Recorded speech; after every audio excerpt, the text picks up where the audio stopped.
Are there questions? So just one brief comment. Somehow you made it sound that Einstein gravity is unique. That somehow seemed to come out through your talk.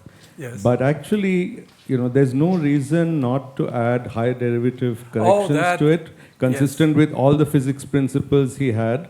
And if you do that, you get infinitely many classical theories, which is much more than 10 to the 500. And all of them, none of them can be distinguished experimentally if the parameters are sufficiently small. True. But I never hear anyone complain that Einstein gravity is so terribly non-unique that we would never find the correct No, but theory. it is unique once you insist on second order. Yeah, but why? There's no principle. Not only there's no reason, but in field theory there is actually no. There's every reason to think that there's that number of derivatives is not restricted by any rule. The entire RG picture of field theory says that any number of derivatives is present in an effective theory, just that we ignore it. Yes. It depends on how you frame your. I'm sure that Einstein didn't even think about these higher order terms, for whatever reason. It's true that you can add them in a way that's compatible with general covariance and so on, and. On the other hand, you also know that higher order field equations have very different properties and sometimes even have inconsistencies. So it would mean that, as string theory claims it can do in a unique way, it sort of can pick uniquely what these corrections are with certain coefficients. Excuse me, actually, I had a question that could you tell me something about the holographic principle that many scientists have predicted, and it is also opposed by many, but I just read about it and was curious about what it really means. So please, I'm a high school student, so please bring it to a simple level. That's a challenge. Somehow the idea is that, you know what a hologram is. A hologram is something where you encode the information about a three-dimensional object in a two-dimensional way. So it's not just like photography, which sort of gives you just a plain picture, but it also has information about the face from which you can reconstruct a spatial image. This is what you know, that you can sort of see things spatially in space, in three-dimensional space. And in this holographic principle or holography, here is somehow the idea that also in quantum gravity, there's a way to encode the degrees of freedom not inside the volume, but on the boundary of the volume. And this is particularly prominent in this ADS-CFT framework, where one has a space-time geometry described by ADS, negative cosmological constant, and that space has a natural boundary, and on the boundary you can define conformal field theory, and the idea is somehow that whatever the geometry is inside, even the quantum geometry, quantum gravity, that all of this is encoded into this theory that lives on the boundary. And this in some sense evolved out of this Bekenstein-Hawking entropy, because what they observed is not unlike standard condensed matter systems where the entropy is an extensive quantity, so it grows with the volume, but rather that the entropy, and this is what seems to be the case for black holes, the entropy grows only like the surface area. And this is, it's certainly something that's not true in standard condensed matter systems, but the idea is somehow that what we have here is a deeper truth about the nature of space and time. Namely the fact that what happens inside a space can be encoded in some sense into the boundary, or something that lives on the boundary. So that's the idea.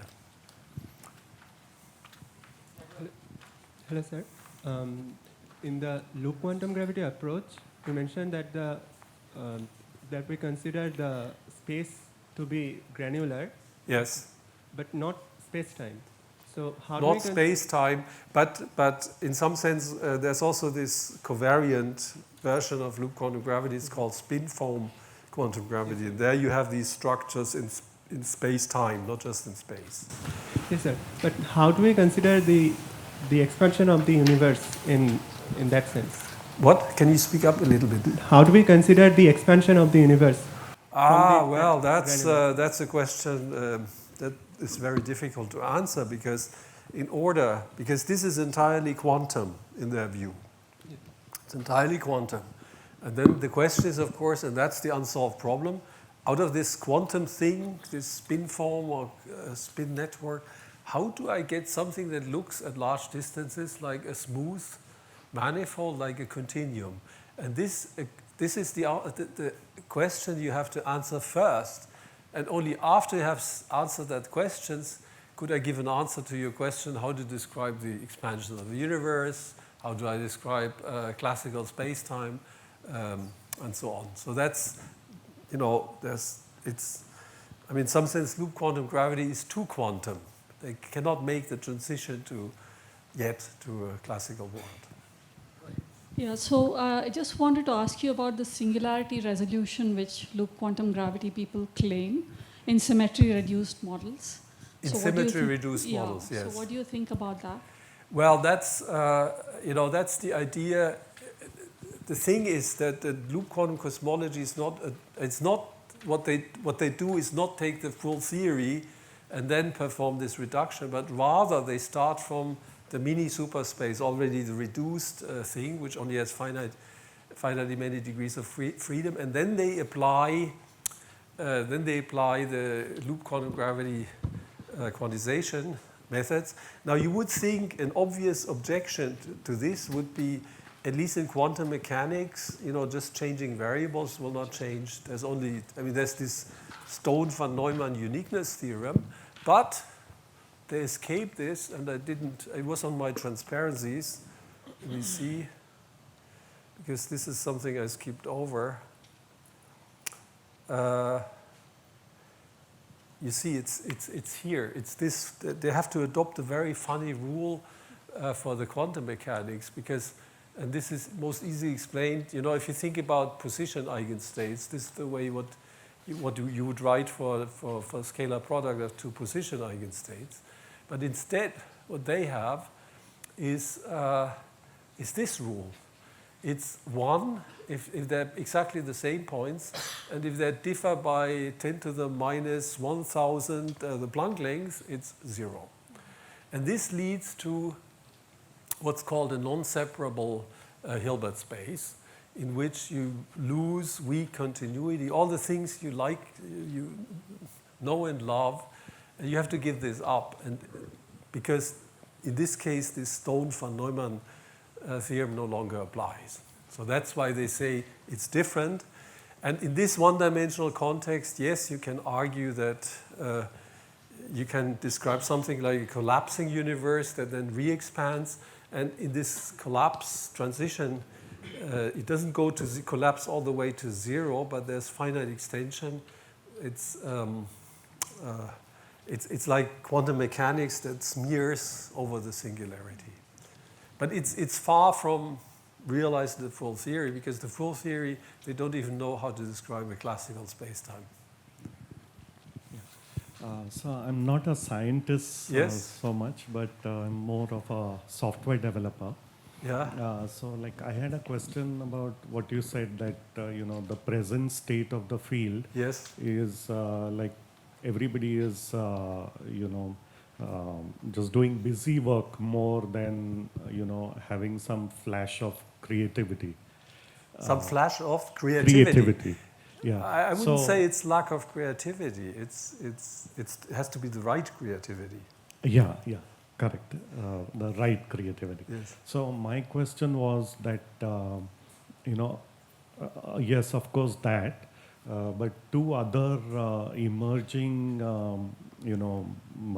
inputs are one that there's a lot of, gravitational wave observatories in operation and in the making.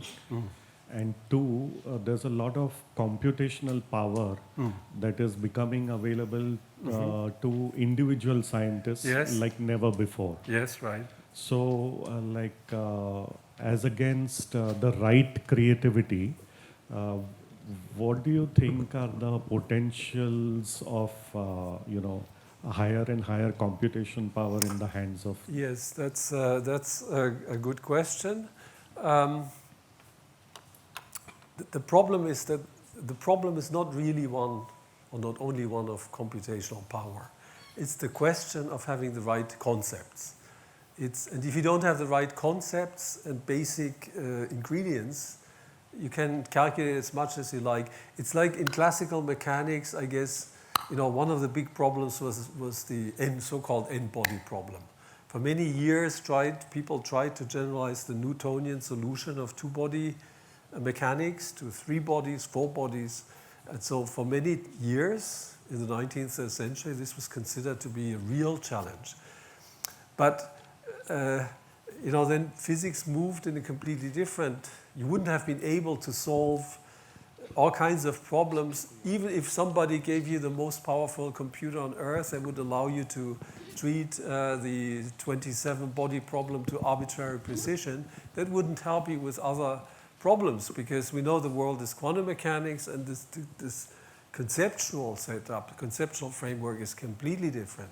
And so here we don't know what is the right conceptual starting point. This is why you have this bewildering array of different ideas about it. But there's no agreement. What's the good starting point? So, are you excited about the inputs that will come from different gravitational wave observatories? It's certainly exciting, but my feeling is that it will not teach us anything about quantum gravity, at least not in the next 30 years. Maybe eventually, when they put up a satellite to look for primordial gravitational waves, we'll be able to say something about the very beginning. Maybe this will tell us something about the origin of time and space, but I don't think this is guaranteed that, they will see things like, R modes or whatever it's called. There will certainly be an improvement, but it will not help us finding the answer, what's the right conceptual basis for setting up this theory. Okay. Thank you. So you mentioned about Kaluza and Klein theory, Yes. right? As far as I know, like Einstein used the whole space-time, the warps and curves in space and time for explaining gravity. He assumed to be like there can be one more dimension for explaining electromagnetic force. Of course, the only force known at that time. So my question is like, if that's true, like there exists a fifth dimension where this electromagnetic force derivation will lead to a certain equation which can explain it. So there must be some interaction between those dimensions, right? Yes. So like still the we explain gravitational force in terms of space and time, like in our 3-dimension, extra dimension of time, and electromagnetic force in 5th dimension. But Yes. still the effect of the strength of electromagnetic force in our, which is visible to us is more powerful than the gravitational one, even though they are in different, explained in different dimension. That's, this is, even though it's a beautiful idea in 1921, that's one of the reasons it hasn't worked out so far, because if you simply do this program a la Kaluza and Klein, and even the more sophisticated versions that were cooked up in the 1970s or so, you always have that problem that either space, if you have a realistic coupling, like the electromagnetic coupling strength, then your space is far too curved. Or if you want to make space flat, then the coupling is almost vanishes. And this is another aspect of the so-called hierarchy problem.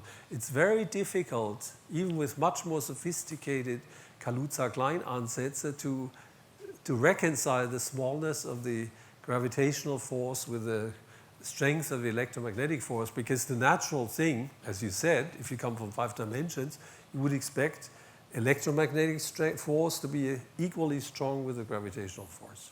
So that's one of the main stumbling blocks why Kaluza-Klein Ansatz so far has not really worked. So, sir, there can be like possibility Sorry, let me just circulate. He's around, Hermann is here till Monday, so you can find him in his office for follow-ups. Let me just quickly see if anyone else has a... Hello, sir. I'm a high school student, so I have a question from you. The question is that it's a little vague question, but if we talk about space and time, so instead of, I agree that there is, as you said in the at the end of the lecture, that there has to be a little bit of mathematical or physical intuition behind any discovery, any derivation of a formula, any theory. Otherwise, it would just be a fantasy or like a novel. But just applying a little bit of fantasy and a little bit of intuition, can we say that instead of introducing 11 dimensions, 10 dimensions, 4 dimensions, according to our need, according to the values that we want to fit in our theory, can space in general be infinite dimensional? And infinite dimensional in the sense that I want to eliminate, is it possible that I eliminate the feature, the property, so-called the time? So that if, for example, you move from point A to point B, so so you are the same person I saw at point A, but when you move to point B, when I just see at point B, use all the different states in different dimensions overlap and form a certain person that is exactly you, but time has kind of vanished in this this whole picture.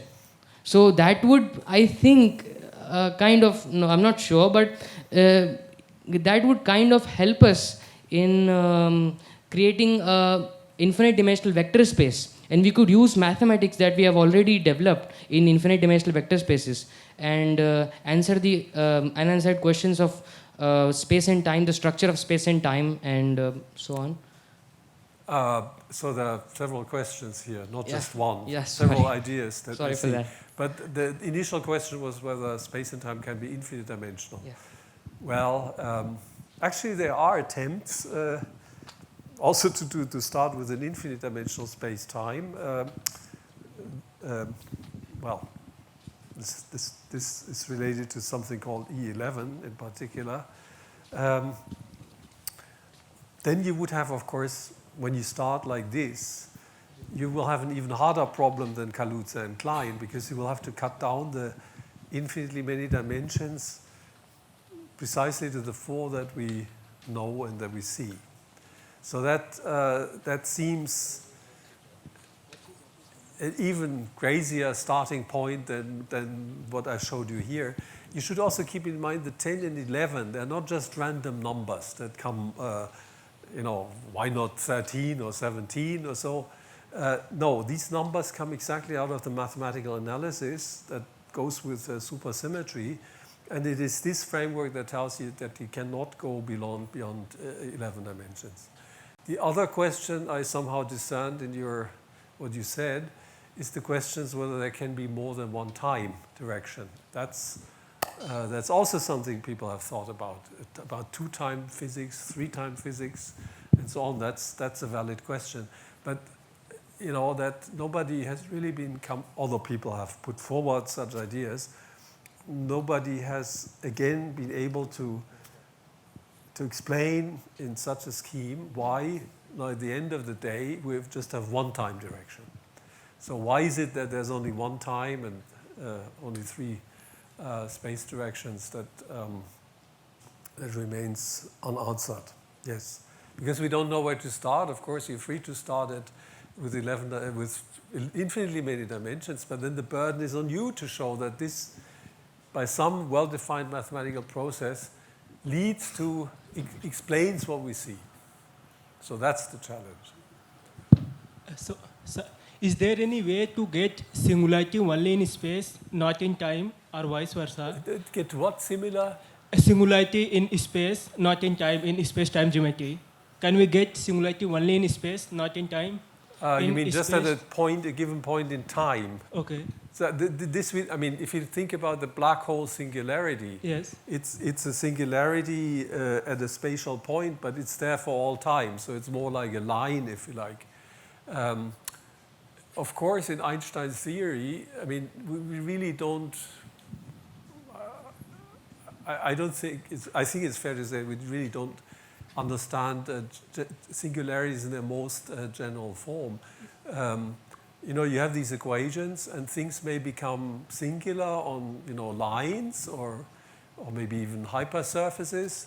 I just want to know that how it will look like if there is a singularity in space but not in time. In the space-time. Well, this would be like a singularity that pops up at t equals 0 and then immediately after disappears. So that's the singularities that we see in the universe. Mm-hmm. I mean, we don't see them actually, but anyway, that are there and they're there in time. The question is just whether they, at a point, and then the point as it moves through time forms a line in space-time. Mm-hmm. So that's what we believe a black hole singularity is like. But it could also be something two-dimensional, or this is not so clear. I mean, there are the examples that we know, like the black holes. There are also things called black brains, but these are, not things we see in the sky so far. Okay. One more question. So is sorry, we are leaving in 10 minutes. There's another question there. So please. Okay, thank you. So let me quickly mention, Hermann is here till Monday. He's in the corridor of the offices of 363, 364. He's in one of those. His name is outside. You can stop by and ask him. Like your 5 dimensions, you can meet him and follow up. Yeah, please. Sir, can you shed some light on the 10⁵ number? Like, how do we obtain that 10⁵ number? And what is exactly the difference between the different universes we have obtained? This has to do with the number of ways. You start from 10, say, 10-dimensional string theory, and then you go from 10 to 4 by a process it's called compactification. And it's just the different number, it's the number of ways in which you can do this in a different manner. So, well, why it comes out to be like 10⁵, that's, it would take more time to explain. It's to do with the mathematics of Calabi-Yau manifolds and so. It's very intricate questions, but people have developed techniques for these compactifying manifolds to count certain things like fluxes, and they can count in how many different ways. Given a 6-dimensional Calabi-Yau manifold, for example, in how many different ways you can do this compactification, then this is the number you get. In fact, the more recent number is much, much larger. So we are saying that the Lagrangian we are going to write in different universes is going to be the same. So physics is going to be the same. Well, it's the same in 10 dimensions, but when you now view it, when you compactify, then you get some effective theory in the 4 dimensions, and yes, then there are 10⁵ different ones. Okay, let's thank the speaker again. Well, thank you.